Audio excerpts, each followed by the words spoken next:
We need a new system. We need a new society. We need to demand that which may have sounded impossible even a few weeks ago, but is not only realizable, but an imperative necessity.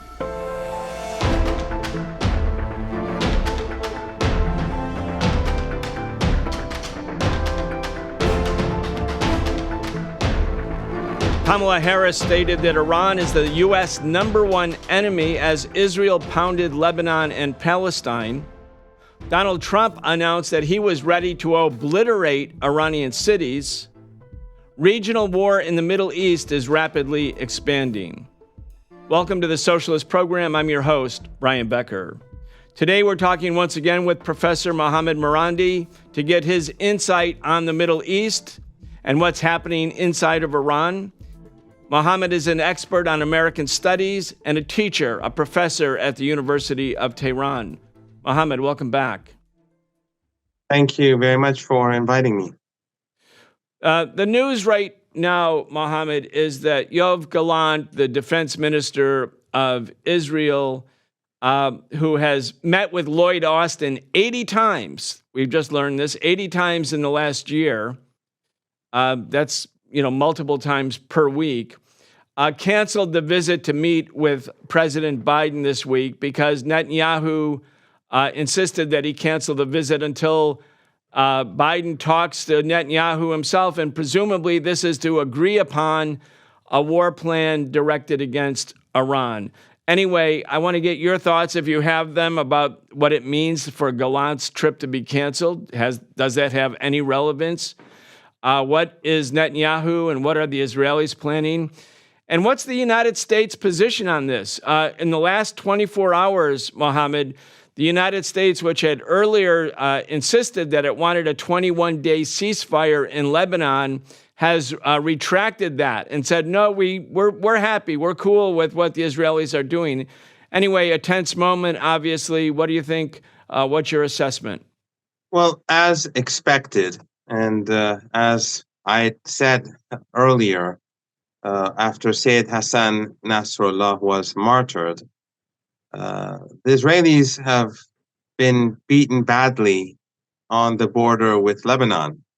They tried to enter Lebanese territory on many occasions with heavy air support and artillery support, but they lost large numbers of troops, and the casualties among the Hezbollah soldiers in the south are much lower than Israel. And as I've said repeatedly, the tunnels that Hezbollah has are extensive. There are thousands of kilometers of tunnels in the south and central part of Lebanon, and also in parts of the north. And that murdering a number of officials or military officials in Beirut, which is the weakest link of Hezbollah, because Beirut is heavily infiltrated. It has always been heavily infiltrated by spies. Western embassies and NGOs have always been gathering intelligence for the Israeli regime, the Five Eyes, and many journalists. Obviously, they've been doing this for decades. So this is a more difficult place for Hezbollah to protect its assets and its information. But also under Beirut, because it's by the sea, the tunnel system is not like the rest under the ground in the rest of the country. Many of the tunnels go under mountains, and they're huge underground missile bases. They are very well protected. They're underground hospitals and other assets. So when they were gloating, the United States and the Europeans, after murdering Sayyid Hassan Nasrallah, of course, they murdered him alongside hundreds of civilians who were in the six towers, residential towers that were totally obliterated. I was roughly 1,000 meters from the explosion from the attack when it happened. They used 83, I've been told, 1-ton bunker busters. So they slaughtered all the women and children in those towers. And I know those towers. I've walked by them many times. I've driven by them because I lived in Beirut for my sabbatical for a year. So despite the slaughter, Western journalists and Western elites and Western diplomats, they were gloating. And the Israeli regime was gloating. But back then, I was telling Western journalists that Hezbollah will not be deterred. They will, in fact, grow stronger. And we've seen that. Sayyid Hassan Nasrallah, his martyrdom has caused uproar across the region. It has made Hezbollah even more popular. And people across the region that until now were indifferent are suddenly paying attention. In Iraq, we see a lot of anger growing there. So the Israelis have failed. And I think that the regime is, for a year, they've been fighting and they've faced one dead end after another, one failure after another on the Lebanese border before this escalation, in Gaza, where they failed to capture this dot on the map, in the Red Sea, where the Americans couldn't do anything for them. And therefore, they need further escalation now. And of course, they want to attack the Iranians, not because they can win in any exchange with Iran, because Iran has already promised that if the Israeli regime escalates again, it will hammer it much harder next time and very swiftly. But the regime wants to bring in the Americans. That's basically my understanding of the situation. They want to escalate to bring in the Americans. Otherwise, an exchange with Iran would only lead to failure. The Israeli regime is small. Iran has a huge arsenal of drones and missiles, hundreds of thousands of each in underground cities across the country that were made after the United States invaded Iraq and Afghanistan. They were made to defend the country against the United States. So Iran has more than enough to devastate the regime. So these meetings, I think, are on the one hand to get more U.S. support, but I also think that there is probably a lot of tension behind the scenes. The American government, the regime in Washington, does not want to lose the election, and if the war escalates, that could change things. If the Americans enter the war, I think that would probably lead to Kamala Harris losing the election, because if they strike the Iranians will devastate their bases in the Persian Gulf, and those Arab family dictatorships in the Persian Gulf will be swept away because they'll be seen as hostile. And in Iraq, the resistance will overrun the American bases and expel all Americans from the country. And that would lead to a global economic meltdown, worse than 1929, something that will affect all of us probably for decades to come. And therefore, I think the Americans are desperate not to let this happen, but Netanyahu is desperate to have this happen. So I think between now and election day, many things can happen. Yeah. You know, your narrative is almost 180 degrees different from what people are getting in the U.S. media. What people in the U.S. media are getting is that Hezbollah is now a headless organization, that there have been these military achievements by the state of Israel, that Hamas is degraded in Gaza, that the invasion of Lebanon is imposing huge losses for the Lebanese resistance. I mean, it's really 180 degrees different. And the way the U.S. media is talking about Gallant's visit being canceled for the time being is that Netanyahu just needs to make sure the Americans are on the same page before Gallant comes so that the strikes against Iran will happen. In other words, Israel is winning, the resistance is losing, Iran is on not its last legs, but it's the so-called axis of resistance not so-called, but what the U.S. media, how the U.S. media portrays it, the axis of resistance is basically degraded.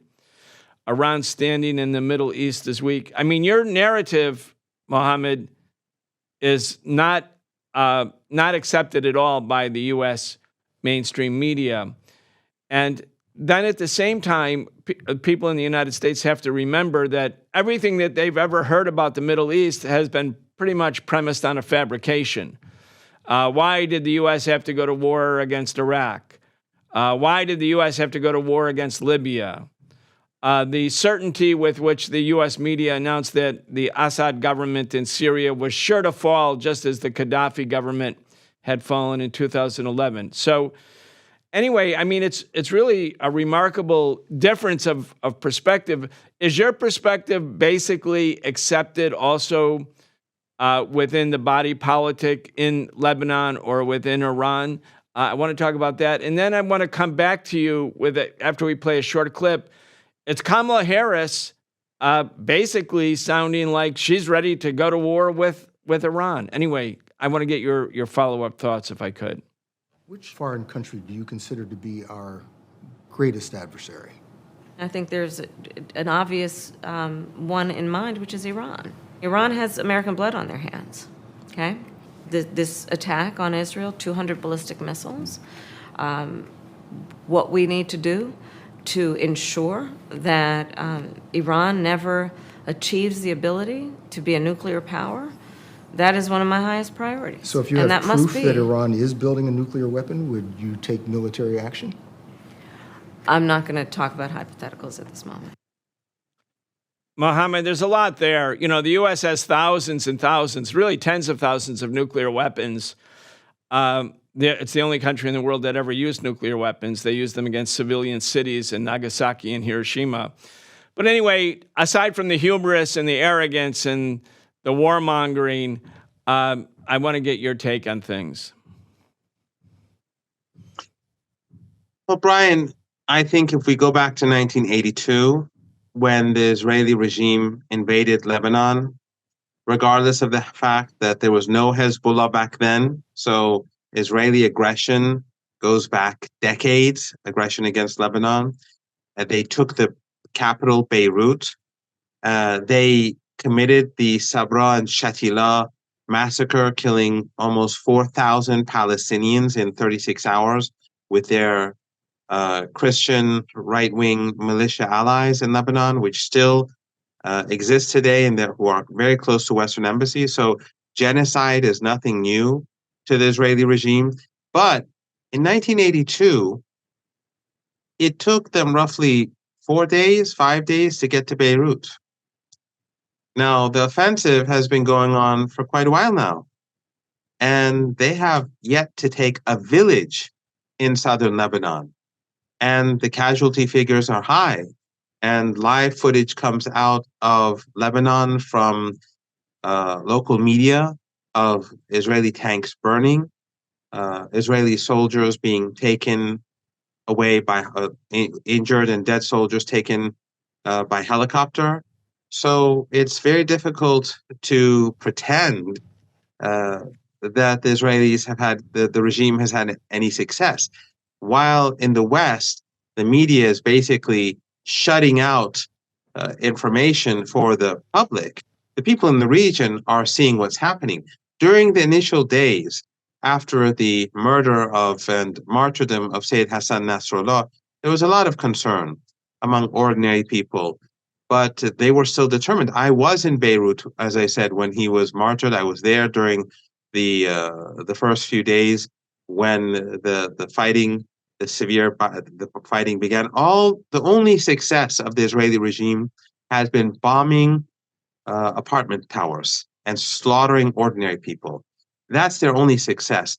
And the West is, of course, helping them do that. The EU is helping them do that. The Americans, the Canadians, they're all helping them because they're providing the regime with political cover to get away with crimes against humanity. The photo that you're just now showing, these are a tower. These are apartment blocks. People lived in them, and now they're under the rubble. People are buried there. I think actually that's the place I visited. I'm not quite sure, but after after one of the bombings, we visited a site where the smoke was still rising, and it was so upsetting because I was wondering to myself whether there are people underneath who are shouting for help. I couldn't hear anything, but I kept thinking about it. But the West doesn't care. The Western journalists, they don't care. The legacy media journalists, they call these Hezbollah strongholds in order to dehumanize people and to help the Israelis carry out these atrocities. Just like the lies that we saw on October the 7th, when they lied about rape, when they lied about beheadings, when they lied about cooking children or baking children or whatever, they did that in order to help the Israeli regime carry out genocide. So these journalists are foot soldiers for a genocidal army. And in Lebanon, they're doing the same. But propaganda can only go so far. The question that people have to ask themselves is that if the Israelis have succeeded, then where are they on the map right now in Lebanon? Where are they? Have they advanced to Sur or Sayda, or where have they captured? And then all they have to do is go to a map, and even Wikipedia, which is a CIA linked asset, but if they go to Wikipedia and look at the events of the 1982 war, they'll see the complete different situation. If the regime is so strong, and also if Hamas is beaten back and destroyed, then why can't the Israeli regime take Gaza? Why have they pulled? They've pulled back, and in a couple of areas in Gaza, they've occupied 2 areas in Gaza, and they just slaughter people as they've been doing over the last year. So no, the Israelis have failed. They will continue to fail, and the Americans should be careful. Ordinary Americans should beware, because if the Israeli regime doesn't care about the United States, it doesn't care about the United States or the Europeans. I mean, when they weaponized electronic products, they basically they destroyed Western brands, because people across our region are going to beware about buying iPhones or anything produced by Taiwan or Korea or Samsung phones or laptops in future, because the Israelis have been allowed to infiltrate supply chains.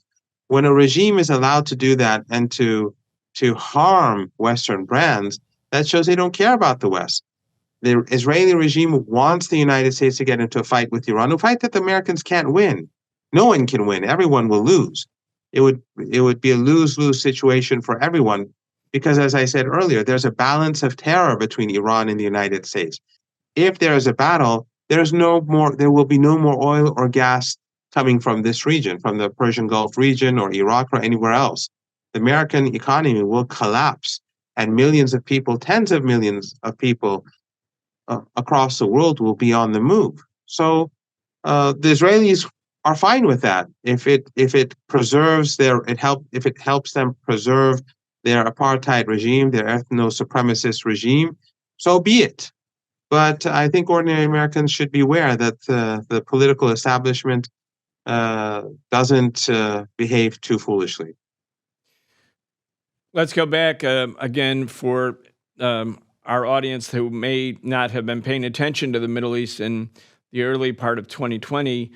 General Soleimani, an important top figure of the Iranian military. I think we have some B-roll where people can sort of see his image. He came to Baghdad airport, I think it was January 3rd, 2020. He came for peace talks. Donald Trump was then president of the United States.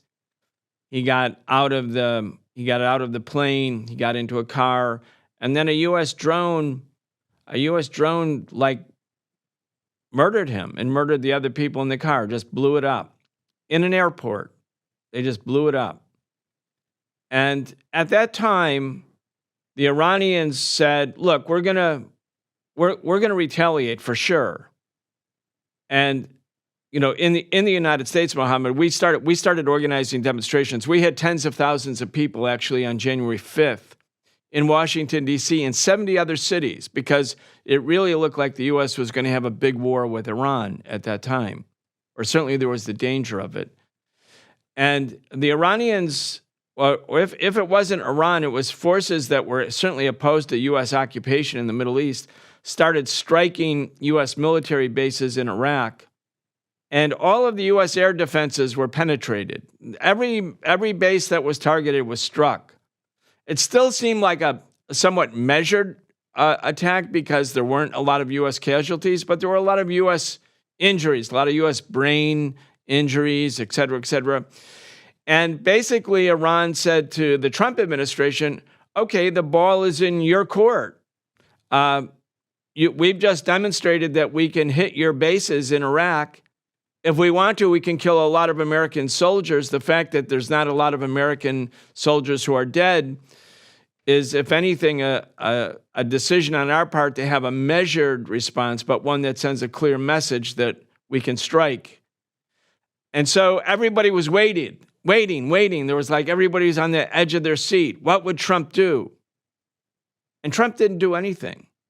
There was no counter retaliation for Iran's retaliation.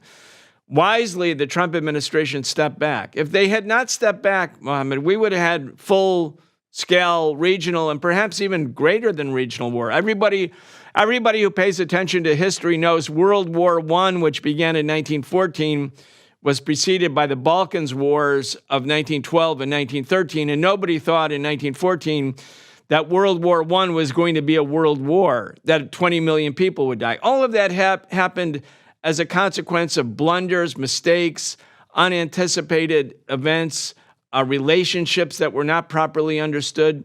In other words, a dynamic moment. Trump in 2020 and his team stood a step back.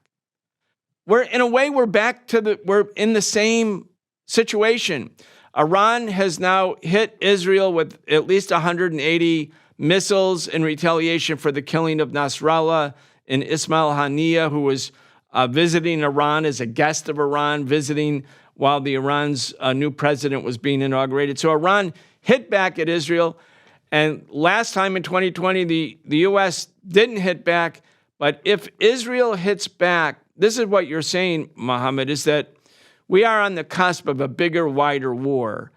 And Israel is for it. I want you to explain why Israel would be for it and why the U.S., even though it's sort of talking tough, has to be very, very wary about the dangers here. Well, first, I have to remind your audience that there have been many provocations by the Americans and the Israelis. One was the murder of General Soleimani, where they murdered him as he was going to Baghdad at the invitation of the Iraqi prime minister, who wanted to discuss with him a letter from Saudi Arabia about rapprochement and easing tensions. So he went to Baghdad. He was leaving the airport. They were in two cars, and he was with the commander of the Iraqis who was leading the fight against ISIS. So these two gentlemen, the Iraqi and the Iranian, they were leading the fight against ISIS, and the Americans murdered them. He was going to be 7, 8 hours later at 8 in the morning, I think. He was to meet the prime minister of Iraq to discuss improving relations with Saudi Arabia. So the Americans murdered him because he had defeated ISIS. And the Americans, of course, had supported ISIS. They helped create ISIS. And also the Americans did not want rapprochement between Iran and Saudi Arabia. But also, if we go back, we should remember that the first offensive act against Iran was carried out actually by the Americans and the Israelis when they carried out a cyber attack against Iran's nuclear program many years ago. And then the Israelis, with American help and the help of Western intelligence agencies, especially the MEK terror organization, the terror cult that has bases across Europe, and one big one in particular in Albania, they started to assassinate a number of Iranian scientists. One of them was a colleague of mine at the University of Tehran who was murdered in front of his wife. Then they murdered the deputy minister of defense. So the Israelis have carried out many provocations. Then in April, when they bombed the Iranian embassy, the United States and Western governments supported them at the UN Security Council. So they supported the bombing of an embassy, and then they condemned Iran for retaliating. And at that time, the Iranians carried out a limited retaliation. It was to gather intelligence, but also to force the Americans and the Israelis to show their hands. Instead of learning their lesson, the Americans and the Israelis, they saw this as a sign of weakness. And this time around, after again another escalation by murdering Martyr Ismail Haniyeh in Tehran, who was there, as you pointed out, at the invitation of the president, and in an official government guest house, the Iranians felt that they had to hit back much harder so that the Israelis would understand that Iran is dead serious. So now we're waiting to see what the Israeli regime does. But the Iranians have already promised that if the Israelis strike, Iran is going to strike much harder this time. In other words, the 200 missiles, or 200 or so missiles that we saw last week, it'll be much worse than that. And the Iranians have yet to use their hypersonic missiles or their most advanced missiles, because they don't want to show, they want to keep their secrets for whatever, for when the day comes when they need to use their best missiles to destroy Israeli infrastructure. So this is where we are right now. We are at a very dangerous point. The Israeli regime has been humiliated by the Iranians because, in April they were saying we've stopped all the drones, but these were missiles and they almost all got through. And on the other hand, as I pointed out, on the border, they've been badly beaten by Hezbollah and their tunnel systems across southern Lebanon. So we're going to have to wait and see. But the Iranians are not going to, that the era of strategic patience is over for Iran. And the Americans have to recognize that Iran is not going to be intimidated. And Iranian key assets, by the way, are well protected. It's not as if the Americans can, or especially the Israelis, can destroy Iran's nuclear program. Iran's peaceful nuclear program is deep underground. It was built to protect it from American airstrikes, which are far more capable than the Americans are far more capable than the Israelis. And also, I think they have to keep in mind that if they do strike the nuclear program, then Iran will leave the NPT. And the advisor to the leader, Dr. Kharazi, said twice that Iran may change its nuclear posture. And there isn't anything that the Americans can do about it. They can scream and yell and threaten and behave in arrogance, but they know quite well that they're in no position to fight a war with Iran. It's not a war that they will be able to win. There's a lot there, Mohammed. Again, for people who might not know what the NPT is, the 1969 Nuclear Non-Proliferation Treaty was basically a quid pro quo between nuclear powers, governments that already had nuclear weapons, and governments that did not yet have nuclear weapons. And the quid pro quo was something like this. We, the nuclear powers, won't continue to build. In fact, we'll start to diminish and gradually eliminate our nuclear weapons in exchange for you, the countries that are not yet nuclear powers, not acquiring nuclear weapons. And Iran is a signatory to that deal. Now, the U.S. is obviously in violation of the NPT. The U.S. is not only building more nuclear weapons. Under Obama, they started a fourth generation of nuclear weapons. So on one level, the countries that pledged not to get nuclear weapons would have sort of a legal reason to say, well, look, the quid pro quo doesn't really exist. We're going to build nuclear weapons. Iran has not done that yet. Iran has, in fact, said, we don't want nuclear weapons. Nuclear weapons are evil. They should be gotten rid of. They're fundamentally a war crime. They can't distinguish between combatants and civilians. But we, Iran, don't have them. But as you're saying, and I think this is so important, the NPT, the Nuclear Non-Proliferation Treaty, does build into the treaty the right of a member signatory to withdraw from the NPT and say, in the name of our own national self-defense, we must acquire nuclear weapons. That's what North Korea decided to do after George W. Bush labeled North Korea, Iran, and Iraq an axis of evil on the eve of the U.S. invasion of Iraq. And so North Korea said, okay, well, we're not going to be Iraq. We're getting nuclear weapons. And now they're a nuclear power. Iran hasn't done that. Go ahead. Yeah, I also want to point something out as well that I think is very important. I don't follow American news channels, and I do read American media to a degree. But one thing I think Americans should recognize, because their Iran pundits are almost universally, I mean, almost all of them are fools. They are people who work in think tanks. They're paid to say what they say. They'll say what the elites want them to hear. They'll say what the people who fund them want them to say. And so they come on TV and talk nonsense day and night on CNN, MSNBC, ABC, NBC, CBS, Fox News. It doesn't matter. I could name them, but they're not even worth discussing.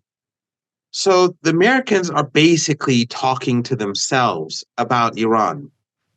And they say how the regime, as they like to call it, is unpopular and people want to overthrow it, and that it's about to implode. If anyone has been monitoring the Friday prayers last week, they will have learned a great deal about Iran. It took place, of course, early in the morning in the United States, so many people were asleep, but I would advise your viewers to watch the Friday prayers, and the translation of it online. Ayatollah Khamenei declared a few days before Friday prayers that he's going to lead the prayers, and he hasn't done that for a number of years. And this was at a time when there was a lot of online chatter that the Israeli regime wants to strike Tehran. And the Western media was saying, they say that these Iranian sources, unnamed Iranian officials, that they've moved the leader out of his office or residence for protection, and that sort of nonsense. Whenever the Western media, by the way, says unnamed Iranian officials, that means they're lying. It's just fabrication. Whenever you see it, or unnamed Hezbollah officials, that means they're lying. They're just making it up. But these are scenes of. I was at the Friday prayers. I was kilometers away from where you see right now these pictures. There were millions of people there. It was unprecedented. People, since they thought that the prayers were going to be attacked, they went to the prayers. And the leader, he went to the prayers. Not only did he go to the prayers, he went an hour earlier and held a ceremony for the martyrdom of Sayyid Hassan Nasrallah. Then he led the prayers, and then he stayed there to greet people. It was a show of force. So you had millions of people, millions of Iranians going to these prayers under circumstances which were unclear. People were prepared for airstrikes. They were prepared for drone strikes. And there were anti-aircraft missile systems that you could see on the hilltops around the place of prayer. The Islamic Republic of Iran has a high degree of legitimacy. And the Islamic Republic of Iran is fully prepared to defend itself. And the Americans have much more to lose than Iran does in any conflict. Because if the global economy collapses, we've been under sanctions for decades. Our lives will be more difficult, without a doubt. But the United States, it will fall much harder. And therefore, the biggest loser would be the United States. So when these American officials listen to these foolish Iranians or these pundits that they're not really Iranian. They went to the United States. Some of them don't even speak proper Persian. Some of them haven't been in Iran for decades. And all of them are basically mercenaries. Almost every single one of them are mercenaries who say what needs to be said because that's what the think tanks that pay them want them to say. And those think tanks are linked to the corridors of power. So the Americans are deceiving themselves if they think that Iran is about to implode, that if Iran is weak, if people don't support the Islamic Republic. I don't think Trump, Trump who always brags about his crowds, he can never muster anything a fraction of the crowd that we saw in Friday prayers. And people who were prepared for strikes on, on them, and political leaders who were in the front were prepared to be hit by drones and missiles. So I think it was a show of force, and I think a lesson should be learned by the Americans that Iran is prepared. Iran doesn't want a regional war. No one wants a regional war. The only entity that wants a regional war is the Israeli regime. And they don't want to fight the war themselves. They want the Americans and the Europeans to fight the war for them, just like in the Red Sea. So the American people have to recognize that the Israelis are willing to sacrifice them, but they should also recognize that the Iranians are the power, the superpower in West Asia. And the Iranians have been preparing to defend themselves against a potential American attack for 2 decades now, ever since the invasion of Iraq and Afghanistan. The United States, which is declining economically, which is divided internally, which is losing the war in Ukraine, and which is losing the economic war with China, is only going to make things much worse for itself by increasing tensions with Iran, let Well, we're alone talking, engaging Mohammed. in some war. Thank you. While we're talking, Mohammed, the Iranian foreign minister, as I understand it, is visiting his counterpart in Saudi Arabia. Now, given the fact that the Saudis have been a reliable ally / proxy for American power in the Middle East for a long time, I can remember myself after Iran had its People's Revolution in 1979, Ronald Reagan, about a year and a half later, said, "Oh, we will never let Saudi Arabia have a revolution," as if it was up to him. Anyway, there was a long-standing, close relationship between the U.S. and Saudis, and still is, and a long-standing confrontation between the new Iranian government and the Saudi government. And yet here we are on the eve of what you said is a possible Israeli-inspired, Israeli-induced regional war against Iran. Iran's foreign minister is being welcomed in Saudi Arabia. Let's talk about what that means from your point of view. Well, it is another failure of the United States. Their whole model for the region has been to rule and to keep the region divided. And as the United States grows weaker, and it is growing weaker very rapidly, much more rapidly than we anticipated, largely because of economic policies, but also the endless wars, and now the war in Ukraine is really draining the resources and the capabilities of Europe and the United States. Europe, in particular, is falling very fast. So the United States, its ability to manipulate as in the past is much more difficult, whereas its need for manipulation is much greater today because the United States is weaker than before.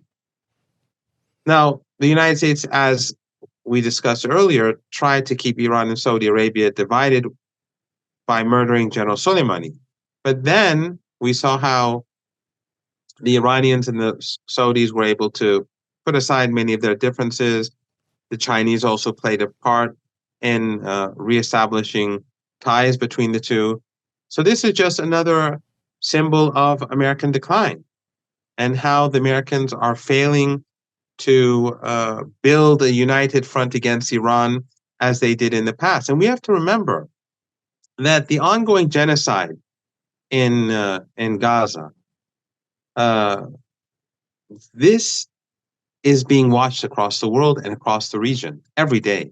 So while American legacy media supports this genocide and what many call a Holocaust, because the numbers that are really dead are far greater than the official numbers. There are tens of thousands of people under the rubble, tens of thousands of people who died of disease and cancer and all sorts of other complications as a result of what the Israelis did to Gaza.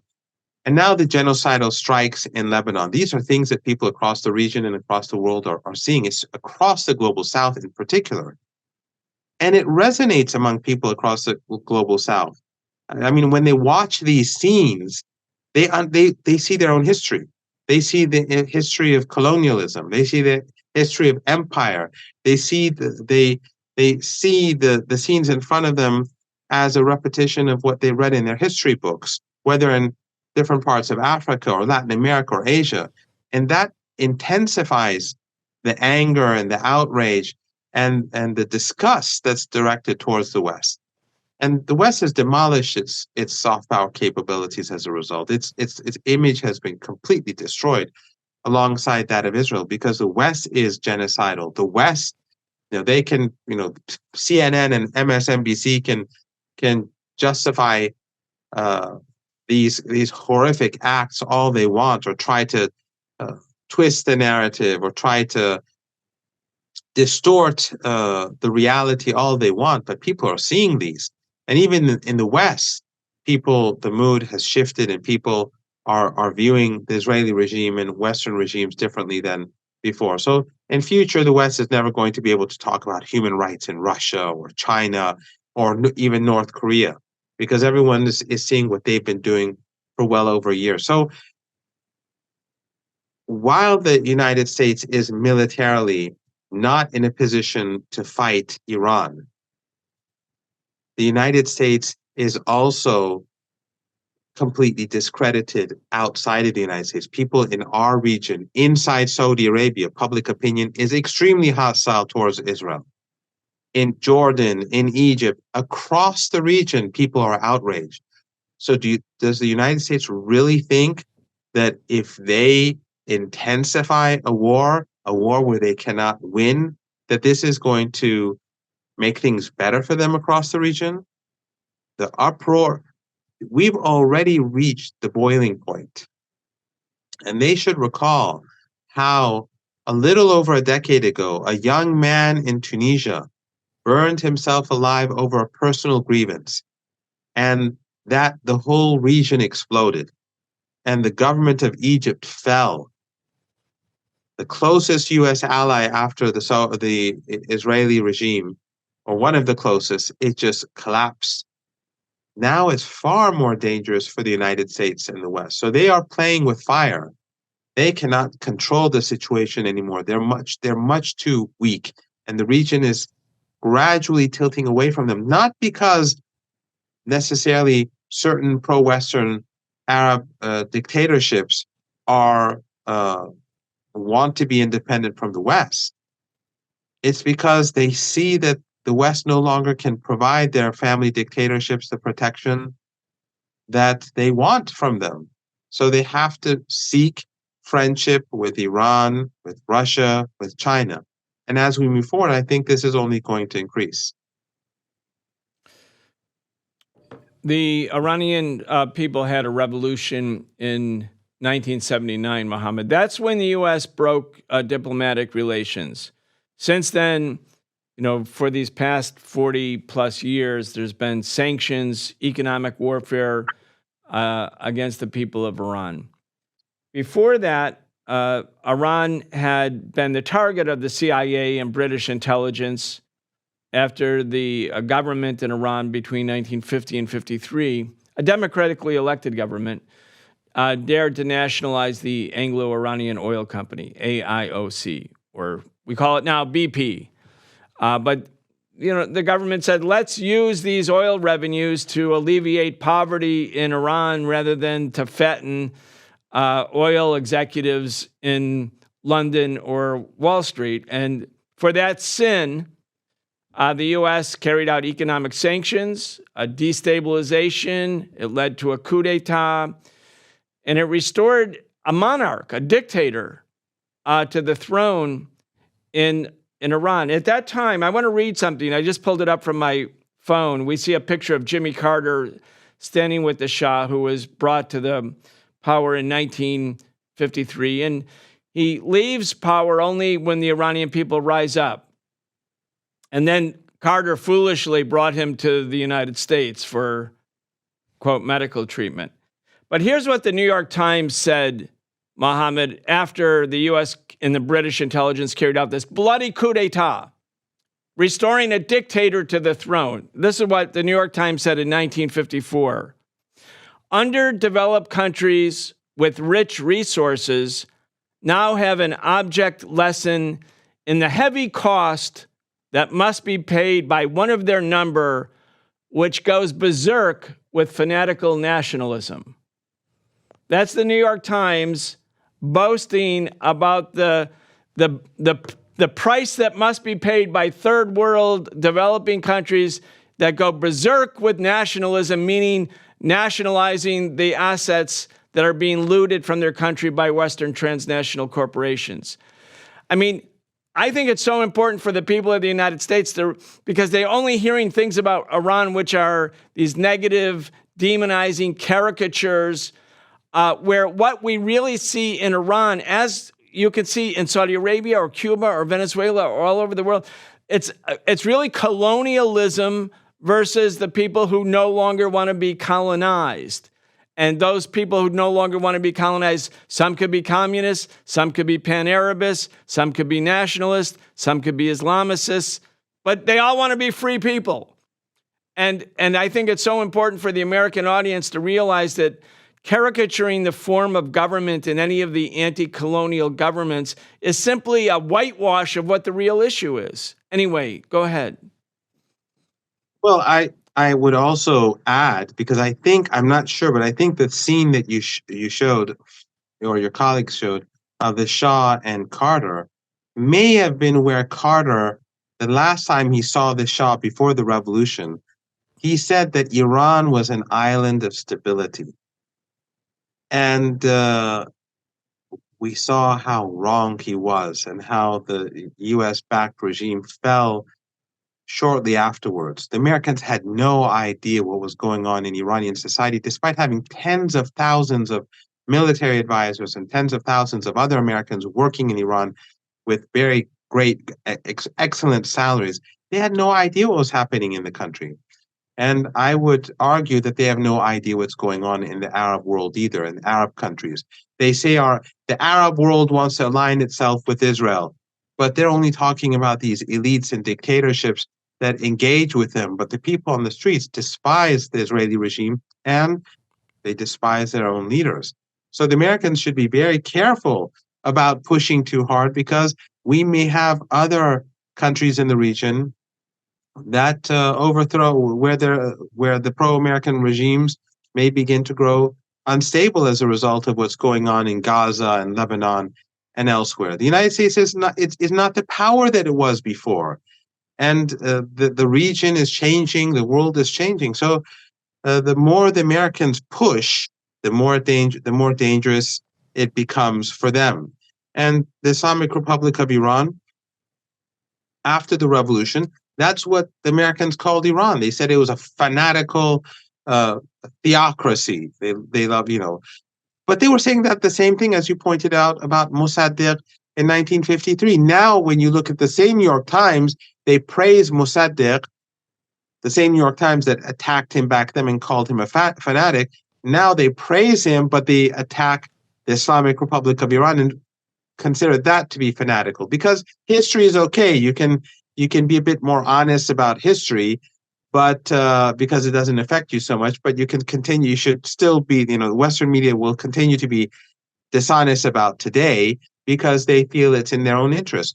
But the problem is that the New York Times, the Washington Post, CNN, MSNBC, the BBC, the Guardian, all of these outlets are misleading themselves and the elites in the West. into thinking that their position is much stronger than it really is. The situation is not good for the West. It is very bad. The region is boiling. The Western media can pretend that the Israelis are the good guys, but people see that the Israeli regime is a monstrous regime that is thirsty for the blood for Amalek. They've seen the statements made by Israeli regime officials, from the prime minister who called the Palestinians Amalek, the president who said, and all of them are Europeans, and even the prime minister has changed his name. But these are people who came from Europe and now are governing over land that doesn't belong to them. But that aside, the president says that there are no innocents in Gaza. The minister of defense, or in reality, the minister of genocide, says that we'll cut off their water, we'll cut off their medicine, we'll cut off the food, we'll cut off the electricity for everyone. The intention of genocide was there. The act of genocide was carried out. People see this. The West can pretend, they can hide reality maybe for themselves, but they can't hide it from the rest of the world. So the reality on the ground has changed. The mood on the ground has changed. The West has grown much weaker. This is a very, I think, dangerous situation for the West. Things could fall apart for them quite easily. But again, I do think that there are enough sane people in the United States to recognize that the Americans cannot win a war against Iran. When Iran was much weaker in 2003, and during that era, the Americans never attacked Iran, even though they spoke about it, because they understood that Iran is not Iraq, it's not Afghanistan, it's not Libya, it's not even Vietnam. It's more than all of these combined. And the United States is not the United States of the 1960s or the 1970s or the 1990s. So people have to make a decision in the West. Do they want to close their eyes and allow Netanyahu to draw them towards or push them towards catastrophe, or do they want to push back and prevent the United States, and the rest of the world, from entering a catastrophic situation? Those are very important points, Mohammed. I'm just going to close out here by also mentioning that at this moment, as the U.S. is on the cusp of a wider war with Iran, induced by, or the Israelis want to induce the U.S. to do it, you have another major hurricane devastating Florida. Right after Hurricane Helene, there's Hurricane Milton. I was just down there not too long ago. After Hurricane Helene and an earlier hurricane, Hurricane Ian, all the insurance companies are canceling people's flood insurance and wind insurance because it's no longer profitable for the insurance companies. So you have millions of Americans, some of them vote blue, some of them vote red, vote for Trump or vote for Kamala Harris.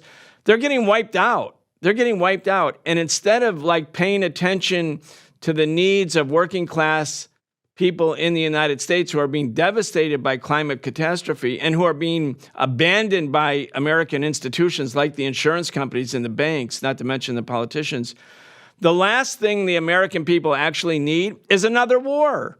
Like to spend $1 trillion a year on so-called defense, which is just war, while the needs of average working class folks in America are left unattended. And climate catastrophe is no joke. It's growing. Anyway, people have to really, as you're saying, put on your thinking cap, think about where you want to spend your resources. Mohammed, I want to thank you so much for joining us. I know you're talking to us today from Istanbul. It's late there. But again, thank you so much for your insights and your analysis. Thank you very much. I have a cold. I hope it hasn't affected my ability to convey my ideas too much. But one final point that I would like to point out is that the United States has lied about all of its wars in the past. It lied about Iraq. The United States supported Saddam Hussein. They, along with the Europeans, gave him chemical weapons. Then later on, They turned against him in the name of chemical weapons, attacked Iraq. The United States destroyed Libya. They destroyed so much of Syria. They destroyed Afghanistan. They destroyed so much of the region. And in every single case, the American people did not benefit. It only made things worse for ordinary Americans. We all see the economic decline of the United States. And now, as we speak, the war in Ukraine has not stopped. It continues and it will continue. Trump and Harris, they're the same. For Iran, they don't make a difference at all. They are two preachers of the deep state, of the political establishment. One may be a bit more rogue in certain aspects and the other more obedient in certain respects, but they're basically the same. The American people have to start thinking more seriously about their fate. They do not live in a democracy. They do not have a media that is open to real debate. As I said, when it comes to Iran, for example, all they do is invite people who are spinning the narrative of the political establishment. It doesn't matter if it's Fox News anymore, MSNBC. It doesn't matter. There's no difference between the Guardian and the Times. They're all the same now. It's much worse than it was even 40 years ago. It's much worse than when Chomsky wrote Manufactured Consent. Back then, it was not good. Now, when you looked in the past, it was infinitely better than it is today. So I think really the only way forward is for people to recognize that the political regime is not going to spare them. It is only going to make things worse for them. It is completely indifferent to their fate. As you pointed out, the catastrophes that many people in the South and in the southeast of the United States are facing today because of the hurricanes. There's no money for them, but there's money for war in Ukraine. There's money to commit genocide in Gaza. There's money to commit genocide in Lebanon, but there's no money to help the homeless people and the people whose lives are being destroyed in the United States and whose schools are falling apart and whose communities are falling apart. And if this continues, I think that the United States is going to face a catastrophic situation at home. And again, I doubt that the United States will enter conflict with Iran. But if that happens, I think that people should look at the history books and look at 1929 and see what happened. It will be much worse than that. All right, we're going to leave it right there. Mohammad Marandi, thank you so much. Thank you for having me.